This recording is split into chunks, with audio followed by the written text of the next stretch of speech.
Novel قسمت قسط number 7 مصنفہ مہر نور۔ دن کی روشنی آہستہ آہستہ ساری دنیا کو روشن کر چکی تھی۔ ایک نئی صبح کا آغاز ہو چکا تھا۔ سورج جب اپنی پوری آب و تاب کے ساتھ چمک رہا تھا۔ ٹرین میں موجود کچھ مسافر سو رہے تھے تو کچھ باتوں میں مصروف تھے۔ وہ کالے برقعے میں ملبوس لڑکی ان سارے کاغذات کو پڑھنے کے بعد اب واپس بیگ میں ڈال رہی تھی۔ آنکھیں ابھی تک بھیگی ہوئی تھیں۔ وہ اپنے دھیان میں بیٹھی تھی کہ اتنے میں اس کے کانوں میں آواز پڑی، کیا تم اکیلی ہو؟ تمہارا اپنا کوئی نہیں؟ یونی اماں کی آواز تھی۔ لڑکی کو معلوم نہ ہو سکا کہ وہ اماں کب اٹھیں، کب اسے روتے دیکھا۔ اماں کی آواز پر لڑکی نے اپنی آنکھیں صاف کیں اور بولی، جو اپنے تھے وہ اب زندہ نہیں، اور جو زندہ ہیں وہ اب اپنے نہیں۔ لڑکی کی تکلیف میں ڈوبی آواز پر اماں کو رنج ہوا۔ تو پھر اب کہاں جا رہی ہو؟ اماں کے سوال پر لڑکی بولی، اپنی شناخت کی تلاش میں، مطلب ماں باپ کو ڈھونڈنے۔ اماں کی اس بات پر لڑکی نے سر اٹھا کر ان کی طرف دیکھا اور گویا ہوئی، نہیں، وہ تو سالوں پہلے اس دنیا سے جا چکے۔ اس جواب کے بعد اماں کو سمجھ نہ آئی کہ وہ کس شناخت کی بات کر رہی ہے، مگر کچھ تو بات تھی، وہ ضرور کسی کی تلاش میں لگ رہی تھی۔ تو کیا تمہیں مرض محبت ہو گیا ہے؟ اماں کی اس بات پر لڑکی نے حیرانی سے ان کو دیکھا۔ مطلب؟ اماں مسکرائیں اور بولی، مطلب کہ کسی سے محبت کر بیٹھی ہو۔ اماں کی ایسی بات پر معلوم نہیں کیوں مگر لڑکی کے ہونٹوں پر ایک طنزیہ مسکراہٹ آئی جو نقاب ہونے کی وجہ سے اماں نہ دیکھ سکی، مگر ان کو لگا اس لڑکی کی آنکھیں مسکرا رہی ہیں۔ اگر محبت سے آپ کی مراد ایک نامحرم سے محبت ہے تو ایسا گناہ میں نے زندگی میں کبھی نہیں کیا، کیونکہ نامحرم سے محبت جہنم کی آگ ہے۔ اگر ہاں آپ کے اس بات کا مطلب اپنے محرم سے محبت ہے تو مجھے اس سے محبت نہیں، عشق ہے۔ لڑکی کی آنکھیں ہنوز مسکرا رہی تھیں اور اماں کو لگا جیسے کسی نے ان کو چوری پکڑ لی ہو، اور وہ یہ بھی جان گئی کہ وہ لڑکی شاید شادی شدہ تھی، مگر جسامت سے تو ہلکی سی عمر کی لگتی تھی۔ میرا نام راحیلہ جمال ہے۔ اب وہ اماں اس لڑکی کو اپنی جوانی کی کہانی سنا رہی تھیں۔ اب لڑکی غور سے ان کی کہانی سن رہی تھی۔ ہنوز ٹرین منزل کی جانب رواں دواں تھی۔ شہر کی اس رہائشی بلڈنگ پر ایک نئے دن کا آغاز ہو چکا تھا۔ اگر ہم بلڈنگ کے اس فلیٹ میں جھانک کر دیکھیں تو اپنے بیڈ روم میں ڈریسنگ کے سامنے ہیزل گرین آنکھوں والا وہ وجود ایک چھوٹی سی ڈبی کھول رہا تھا۔ وہ لینس تھے۔ ساتھ روم کی دیوار میں نصب LED چل رہی تھی جس میں ہر نیوز چینل میں ایک ہی خبر چل رہی تھی کہ جو شہر میں آگ کی طرح پھیل چکی تھی کہ کل رات ایک امیر زادے کو ایک کلب کے ریسٹ روم میں کسی نے قتل کر دیا تھا۔ نیوز رپورٹر اب یہ بتا رہا تھا کہ اس قتل کی انویسٹیگیشن اس شہر کا ASP بذاتِ خود کرے گا، اور ڈریسنگ ٹیبل کے سامنے کھڑے اس وجود کے چہرے پر یہ خبر سننے کے بعد ایک پراسرار سی مسکراہٹ آئی۔ اب وہ ڈبی کھول کر لینس نکال رہا تھا۔ رات کو کیک لینے کے ساتھ وہ لینس شاپ سے لینس بھی لے کر آیا تھا۔ اب وہ لینس اپنی آنکھوں پر لگا رہا تھا۔ لینس لگاتے ہوئے کل رات کا سارا منظر اس کی آنکھوں کے سامنے گھوما۔ اب اس نے سوچ لیا تھا کہ وہ اپنی آنکھوں کو چھپا کر رکھے گا۔ کل ایک لڑکی نے تعریف کی تھی، آنے والے کل میں مزید کوئی اور بھی کر سکتی تھی۔ اب وہ ہر لڑکی کو گلے سے پکڑ کر دیوار میں تو نہیں مار سکتا تھا یا ان کی جان تو نہیں لے سکتا تھا، اس لیے اسے بہتر حل یہ لگا کہ وہ اپنی آنکھوں کو چھپا لے۔ اب وہ آنکھوں پر کسی اور رنگ کے لینس لگا چکا تھا۔ اس کے بعد اس نے اپنا چہرہ شیشے میں دیکھا تو کہیں سے بھی محسوس نہیں ہو رہا تھا کہ اس کی آنکھیں پہلے ہیزل گرین بھی تھیں۔ چہرہ ہر طرح کے تاثر سے خالی تھا، مگر اب وہ کچھ مطمئن لگ رہا تھا۔ تھوڑی دیر بعد اپنا ضروری سامان لے کر فلیٹ سے باہر نکلا۔ اگلے 5 منٹ بعد وہ اپنی گاڑی پارکنگ ایریا سے نکال کر بلڈنگ سے باہر سڑک پر ڈال چکا تھا اور اب وہ جا رہا تھا۔ حویلی پر روز کی طرح ایک اور صبح اتر چکی تھی، مگر حویلی والوں کے لیے آج کا دن بہت خاص تھا۔ آج فواد بھائی لندن سے واپس پاکستان آ رہے تھے۔ سعدیہ تائی کے تو پاؤں زمین پر نہیں لگ رہے تھے۔ انہوں نے ساری حویلی کو چمکا ڈالا تھا، ساری نوکرانیوں سے صفائی کروائی تھی اور ماہی کو کھانوں کی ایک لمبی لسٹ دے چکی تھیں۔ اب کچن میں ماہی اور اقصیٰ مل کر وہ سارے پکوان تیار کر رہی تھیں۔ ہمیشہ کی طرح ہر کام کا بوجھ ماہی پر ڈال کر تائی پرسکون تھیں۔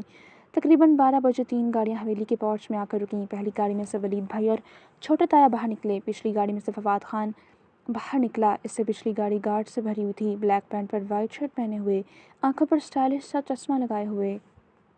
6 فٹ سے نکلتا قد، کسرتی سینہ، سفید گندمی رنگت کالے بال جو ایک ادا سے جیل لگا کر پف کی صورت سیٹ کیے گئے تھے۔ وہ بلا شبہ ایک بہت ہینڈسم مرد تھا۔ اب وہ اپنی آنکھوں سے گوگلز اتار کر حویلی کی خوبصورت عمارت کو خوشی سے دیکھ رہا تھا۔ اس کی آنکھیں بالکل اس کی بہن رمشا جیسی تھیں۔ اب وہ ولید اور چھوٹے تایا کے ساتھ حویلی کے اندر آ چکا تھا۔ جیسے ہی فواد خان نے حویلی کی دہلیز پر پہلا قدم رکھا، کچن میں موجود ماہی کے دل میں انجانا سا خدشہ اٹھا۔ ایسا لگا جیسے کچھ بہت برا ہونے والا ہے۔ فوراً ماہی کا ہاتھ اپنے دل کی جانب گیا۔ اس نے کچھ پریشانی کے عالم میں اپنا سینہ مسلا۔ کچھ دیر بعد وہ دل سے تمام برے خیال جھٹک کر کاموں کی طرف متوجہ ہو گئی، مگر دل میں ابھی بھی ایک دھڑکا سا لگا تھا۔ عین اس وقت دور کسی اور شہر میں وہ شخص فل سپیڈ میں اپنی گاڑی کو سڑک پر بھگا رہا تھا۔ اچانک اس کے دل میں ایک تیز درد اٹھا۔ اس کا ہاتھ اپنے دل کی طرف گیا۔ اس نے اپنا سینہ مسلا، جس کی وجہ سے گاڑی اس کے کنٹرول میں نہ رہی۔ اچانک فضا میں دھماکے کی آواز آئی اور اس کے ساتھ اس کی گاڑی ڈس بیلنسڈ ہوتی سامنے درخت سے جا ٹکرائی۔ اس شخص کا سر سامنے اسٹیئرنگ پر گرا پڑا تھا۔ سر سے خون نکل رہا تھا، آنکھوں کے سامنے اندھیرا چھا رہا تھا اور اس شخص کے ہونٹوں سے آخری سرگوشی نما آواز نکلی، ہیر۔ اس کے بعد وہ شخص دنیا جہاں سے بیگانہ ہو گیا۔ آس پاس لوگ جمع ہو رہے تھے۔ اب کوئی ایمبولینس کو کال کر رہا تھا تو کوئی اس شخص کو گاڑی سے باہر نکالنے کی کوشش کر رہا تھا۔ کچھ دیر بعد اس شخص کو ہاسپٹل پہنچا دیا گیا تھا۔ فواد خان کا استقبال حویلی میں کسی شہزادے کی طرح کیا گیا۔ رمشا اور زینب بھی بہت خوش دکھائی دے رہی تھیں۔ آخر کو ان کا بھائی 6 سال بعد واپس آیا تھا۔ سعدیہ تائی تو بیٹے کی بلائیں لیتی نہیں تھک رہی تھیں۔ ان کا خیال سے ان کا بیٹا مزید وجیح اور خوبصورت ہو گیا تھا۔ حویلی میں خوشیوں کی لہر دوڑ چکی تھی، کیونکہ فواد خان صرف حویلی کا بیٹا نہیں بلکہ یقیناً وہ علاقے کا نیا سردار بننا تھا۔ کیونکہ حویلی میں صرف 2 ہی وارث تھے، اس لیے بات صاف تھی، اگلا سردار فواد خان ہی ہوگا۔ فواد خان لندن سے بیرسٹر کی پڑھائی مکمل کر کے آیا تھا۔ روبینہ پھپھو کی تو آنکھوں میں عجیب ہی چمک تھی اور فائزہ تو یک ٹک فواد خان کو دیکھے جا رہی تھی۔ پہلی نظر کیا پڑی، وہ تو نظر ہٹانا ہی بھول گئی۔ فائزہ کو لگا اس نے زندگی میں اتنا خوبصورت شخص کبھی نہیں دیکھا۔ پھپھو ہر وقت اس کی شادی کے پیچھے پڑی رہتی تھیں۔ اب فائزہ سوچ رہی تھی اسے شادی کر لینی چاہیے۔ فواد خان نے صاف فائزہ کی نظروں میں اپنے لیے پسندیدگی دیکھ لی تھی، مگر کوئی رد عمل نہ دیا۔ لنچ کا ٹائم ہو چکا تھا۔ اقصیٰ اور ماہی نے مل کر سب کے لیے کھانا ٹیبل پر لگایا۔ فواد خان فریش ہونے کے بعد سب کے ساتھ اب کھانے کی ٹیبل پر موجود تھا۔ ساتھ ساتھ رمشا اور زینب سے باتیں جاری تھیں۔ وہ دونوں اس سے لندن کے بارے میں پوچھ رہی تھیں کہ ملک کیسا ہے اور وہاں کے نظارے کیسے ہیں۔ سب ہنسی خوشی کھانا کھا رہے تھے اور ماہی ہمیشہ کی طرح کچن میں موجود تھی، باتیں اور کہہ کے سن رہی تھی، مگر آج اس کی آنکھوں میں کچھ نہیں تھا، وہ بے تاثر تھی۔ دوسری طرف انوشا کے چہرے پر عجیب سی تکلیف تھی۔ حویلی میں شام اتر چکی تھی۔ ساری حویلی والے لاؤنج میں جمع تھے۔ اب زینب اور رمشا فواد سے زبردستی گفٹس نکلوا رہی تھیں، وہ جو ان کے لیے لندن سے لایا تھا۔ وہ بڑے تایا سے لے کر انوشا تک سب کے لیے ہی کوئی نہ کوئی گفٹ لایا تھا۔ گفٹ لیتے وقت انوشا کے چہرے پر کوئی خاص خوشی نہ تھی، مگر اس نے پھر بھی رسماً شکریہ ادا کیا۔